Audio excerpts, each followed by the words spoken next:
아침 신문 귀로 읽으세요. 김영민의 조간 브리핑. 네, 귀로 읽는 조간 브리핑. 오늘 아침 신문들은 어떤 뉴스에 주목하고 있는지 김영민 PD와 함께 살펴보도록 하겠습니다.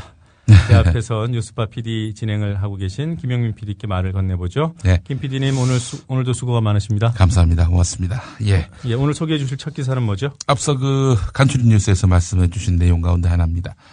조선일보가 오늘 일면 사이드 톱으로 최동욱 검찰총장 혼외 아들 숨겼다.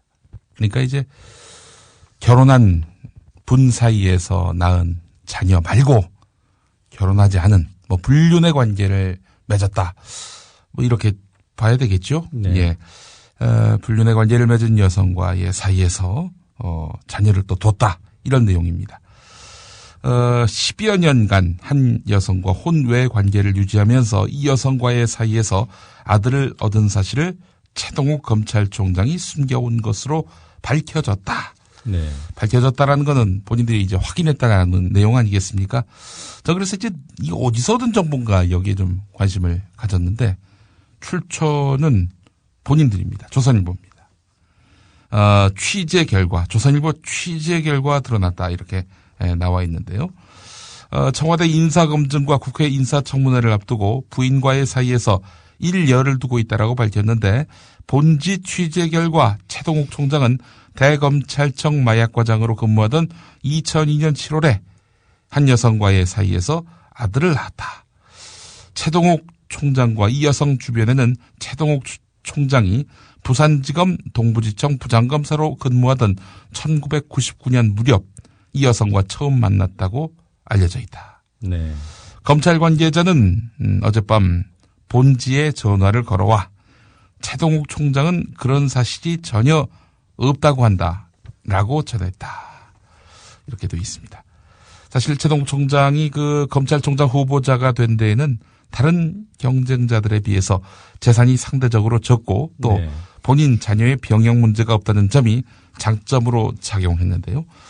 야당 의원들도 파도 미담만 나오더라. 인사청문회가 아니라 칭찬회 같다라면서 최동욱 총장을 감싸기도 했는데요. 자, 조선일보는 이에 대해서 그러나 최동욱 총장은 검찰총장 후보자로서 치명적인 결격 사유가 될 수 있는 혼외 자녀 문제를 숨기고 국민을 속였다는 비판을 피할 수 없게 됐다. 이렇게 말하고 있습니다. 네. 글쎄요. 근거가 없다고 말씀하셨잖아요. 예. 이게 참, 다른 건 몰라도 최동욱 검찰총장과 국정원에 대한 검찰 수사. 예. 이 관계, 이 기사와의 관계, 이렇게 미리 예단할 수는 없겠습니다만. 여기 기사에는 국정원의 기억자도 안 나옵니다. 네. 예. 뭔가 그 수사가 아무래도 이 사건 수사를 총지휘해온 검찰총장이니까. 네. 그 사건 수사에도 영향을 미치지 않을까요? 예, 그런 정도로만 말씀을 하시는데, 과연 이 출처가 어디였을까? 아니, 국회의원도 찾지 못하는, 이 사안을 어떻게 조선일보 기자가 알아냈을까? 전 여기에 관심이 많습니다. 네. 이 관심 갖는 거는 잘못된 건 아니죠. 네, 이제 합리적인 의심이라고 하지 않습니까? 그렇습니다. 네, 그러나. 아니, 이런 은밀한 문제를, 개인의 은밀한 문제, 물론 공직자로서 과연 합당한 처신이었는지와 관련해서는 차치하고서라도 이 기자가 이 정보를 어디서 얻었을까? 여기에 관심을 갖지 않는다는 것은 무리입니다. 우리가 단순히 이 혼외 아들을 숨겼다. 이 부분에만 관심을 갖고 주목하다가 중요한 본질을 놓쳐서는 안 되는 거 아닌가 이런 생각도 해봅니다. 네. 자, 아마 오늘 최동욱 총장의 이런 혼외 아들 숨겼다.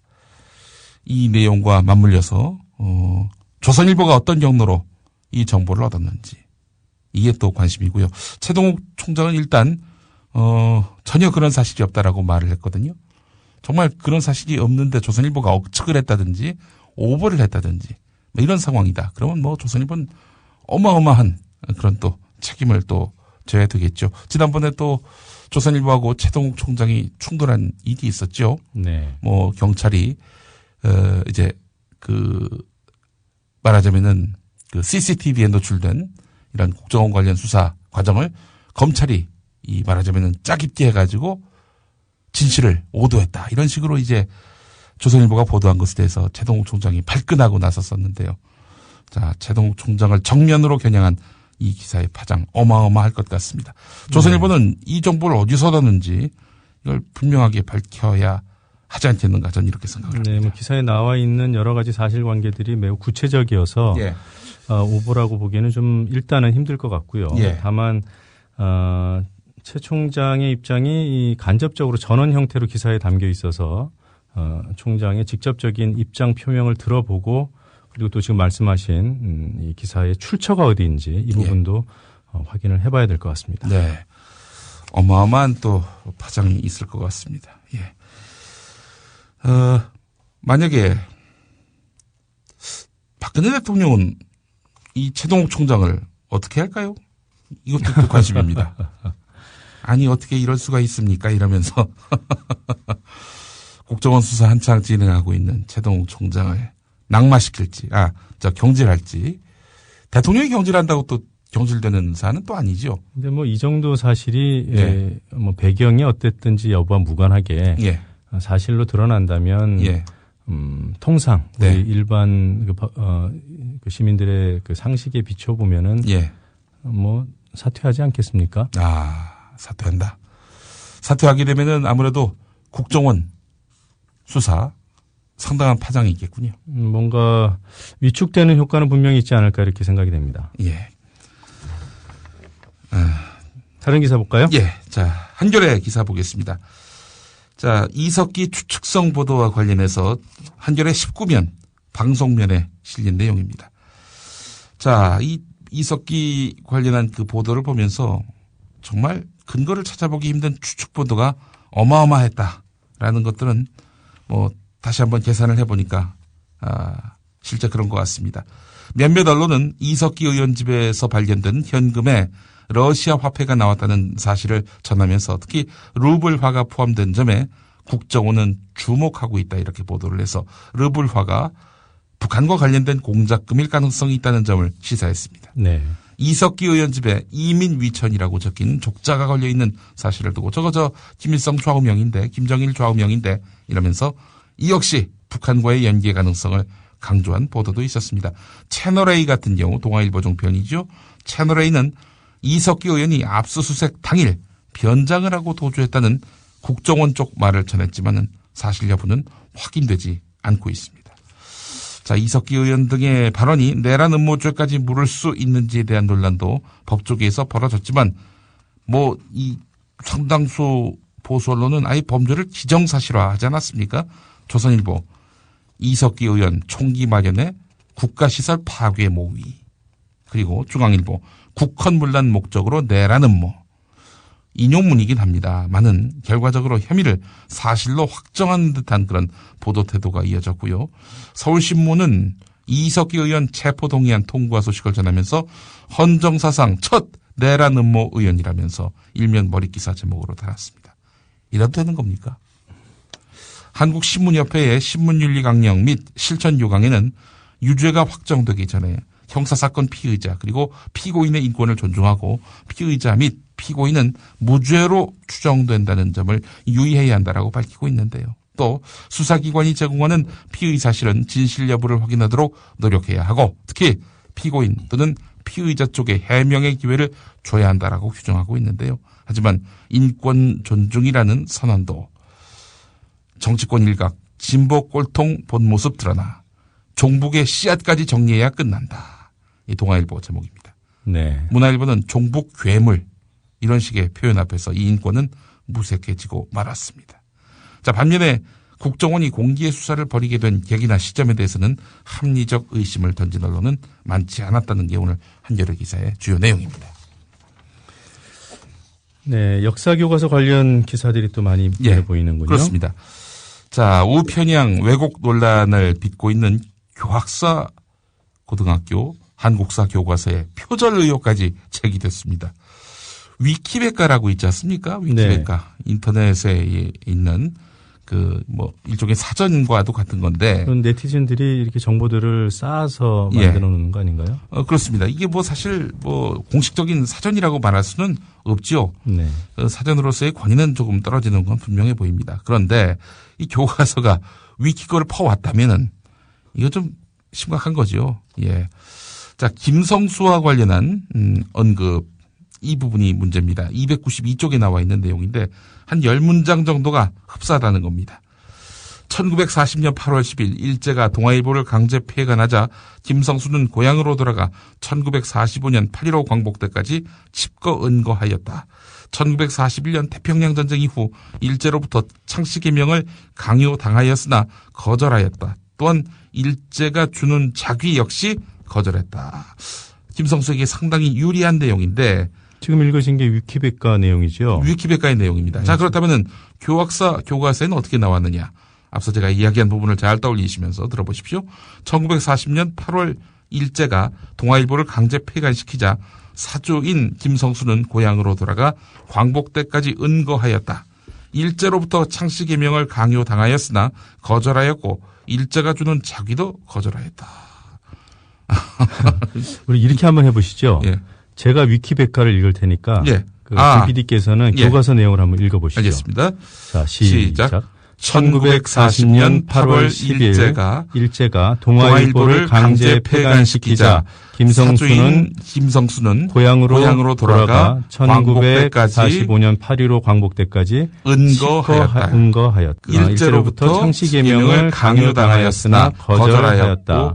또한 일제가 주는 자기 역시 거절하였다. 네. 이거 야, 참, 이게 표절이 아니라면은 대한민국의 표절은 없죠. 예. 자, 그리고 표절 논란이 또 특히 부각되는 부분은 뭐냐면요. 잘못 쓴 사진 설명 글을 교학사 교과서에서 똑같이 썼다는 점입니다. 네.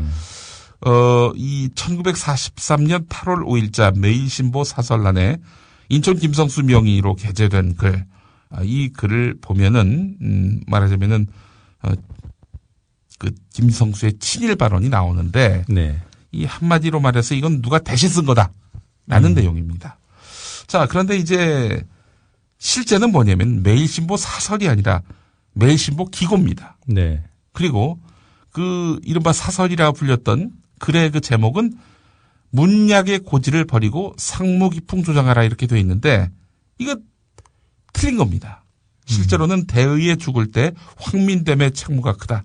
이건데 네. 이거 뺏기는 과정에서 틀리게 쓴 것도 그대로 뺏겼다는 거죠. 예.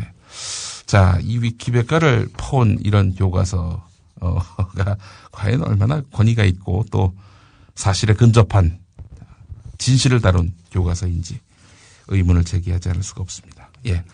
자, 그리고 또 이 교과서 보면 말이죠. 이 지금까지 소개해드린 내용은 경향신문 1면에 나온 내용인데 네. 한겨레 2면을 보면 말이죠.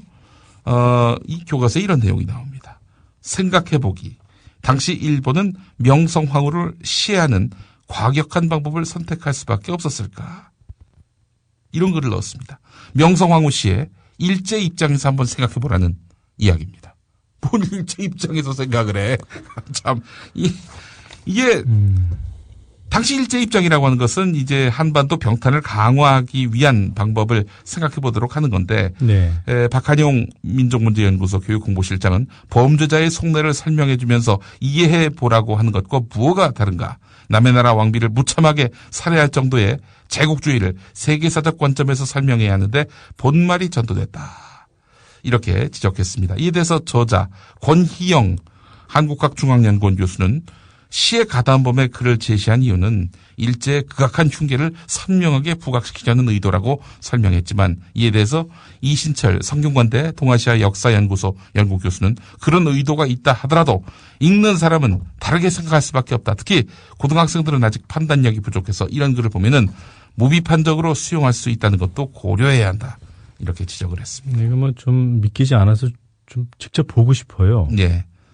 생각해보기. 일제는 왜 명성황후를 과격하게 시했을까? 예. 자, 이 권희영 교수와 관련한 기사가 경향신문에 또 실렸습니다. 이면에 관련 기사가 나왔는데 이 양반이 제주 4.3 사건을 말이죠. 노무현 대통령이 국가원수로서 이 제주도민들에게 머리 숙여 사과했던 이 제주 4.3 사건에 대해서 대한민국 정부 수립을 방해하기 위해 남로당이 벌인 폭동이다. 과거에 이렇게 주장한 사실이 드러났습니다. 네. 네. 제주 4.3은 폭동이다. 이런 교과서, 교과서 내용에 이게 실렸다는 것이 아니라 과거에 이런 말을 했다는 거죠. 권희영 교수가. 이런 역사인식을 갖고 있는 분이 만든 교과서, 역사 교과서. 이걸 우리 아이들이 보게 된다. 걱정됩니다. 네. 오랜만에 안철수 의원 관련 기사가 나와 있습니다. 네. 최근에 측근들에게 신당 창당 전에 안랩, 안철수 연구소 주식 전부를 정리하겠다라는 입장을 밝힌 것으로 알려졌습니다. 네. 자, 독자적인 정치 행보 뒤에 나선 뒤어서 자신의 행보에 따라서 오르락 내리락하는 주가에 아무래도 부담을 느낀 것 같다라는 그런 평가인데요. 네, 주식 규모가 236만 주, 좀 1,711억 원대 이렇게 평가가 되고 있군요. 예, 그렇습니다. 236만 주, 국회 공보 기준으로 1,711억 규모를 보유하고 있다라고 되어 있는데 국민일보와의 통화에서 안 의원 핵심 인사가 이런 말을 했습니다. 안 의원이 안랩 주가와 관련한 주변의 지적에 공감하고 있다. 창당 전에는 정리하겠다는 뜻을 이렇게 내비쳤다. 그러나 전략 매각 후 사회 환원 여부에 대해서는 고민하고 있는 것으로 안다. 이렇게 말했다고 합니다. 또 다른 관계자도 안 의원이 스스로 일군 회사인데 쉽게 결정을 내리기 힘들 것이다 라면서도 하지만 정치인이 된 이상 주식 매각은 자연스러운 수순이다 이렇게 말을 했다고 하는데요. 자, 이 같은 결정의 배경에는 앞서 말씀드린 대로 그의 정치적 행보에 따라서 주가가 오르락 내리락 하니까 말이죠. 이래저래 참 보기 그랬다 이런 거지요. 네. 자, 하여간 오늘 이 보도와 관련해서도 상당한 또 주식에 영향이 있지 않겠는가 또 이렇게 전망이 됩니다. 네. 한겨레 신문이 어제 이어서 오늘도 서울 무상보육 문제를 다뤘군요. 예, 그렇습니다. 자, 서울의 보육 예산 현재 중앙정부가 얼마나 지원하고 또 서울시가 얼마만큼 또 분담하고 있는지 아시는 분들은 아실 텐데요. 2대 8입니다. 그러니까 중앙정부가 20% 부담하고 서울시가 무려 80%를 부담합니다. 잠시 후에 이제 또 들으실 뉴스의 재구성에는요. 박근혜 대통령이 당선인 시절에 5대5도 좀 너무 지자체에게 큰 부담을 드리는 겁니다. 네. 그 이상을 우리가 부담하겠습니다. 최소한 5 이상 자기들이 담당하겠다. 이렇게 이야기를 했는데 지금 현재 서울시에 대해서는 2만 부담하고 있습니다. 박원순 시장이 어제 기자회견에서 그런 말을 했습니다. 많이 바라지 않는다. 딱 4만 더 부담해달라. 지금 20%에서 40%만 중앙정부가 부담해달라 이런 요청인데 새누리당의 반응이 어떤지 일단 잠깐 들어보시죠. 기가 막힙니다.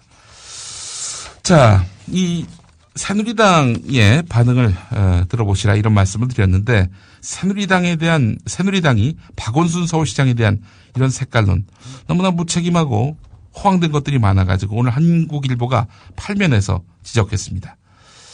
박원순 서울시장이 통합진보당의 근거단체인 민주노총에 예산을 대폭 들여서 지원한다는 것, 이 부분에 대해서, 이제 지금 계속해서 지적하고 있는데요.